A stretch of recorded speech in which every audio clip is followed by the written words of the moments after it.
Kaixo neskamutilak, hau da Gazteon kazetaren bideobloga. Eta gaur gai sakona eta interesgarria ikusiko dugu. Bai, gaur erlijioari buruz hitz egingo dugu. Zer da, zenbat daude eta zer esan nahi du pertsona bakoitzarentzat. Goazen gai hau aztertzera. Erlijioa, mundua, historia eta bizitza ulertzeko erabili da. Bizitzak etengabe planteatzen dizkigun galderei erantzuna emateko tresna da. Eta zeintzuk dira munduko erlijiorik handienak? Daukagu kristautasuna, islamismoa eta hinduismoa. Entzun zifra ikaragarri hauek.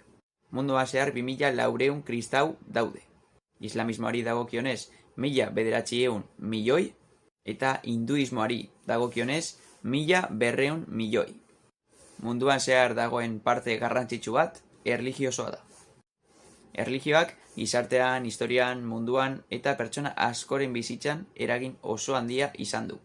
Esaterako, hemen Euskal Herrian kristautasunarekin. Askotan, erlijioa eta kultura eskutik doaz. Adibidez, Indian, Holi jaialdi ospetsua eta koloretsuaren bidez. Espainian, Doneiakoaren bidea eginez, edo musulmanek Ramadan egiten dutenean. Baina badakigu, erlijioak iritzi positiboak eta negatiboak eragin izan dituela. Pertsona bakoitzak bere sinesmenak ditu. Pertsona askorentzat erlijioa kontrolaren eta zigorraren ikur dira, eta beste pertsona askorentzat egia ezagutzeko bidea da. Garrantzitsuena da elkarbizitza sustatzea eta elkar errespetatzea.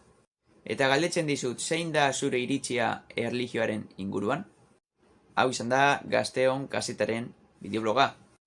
Beti bezala, eskerrik asko eta hurrengora arte.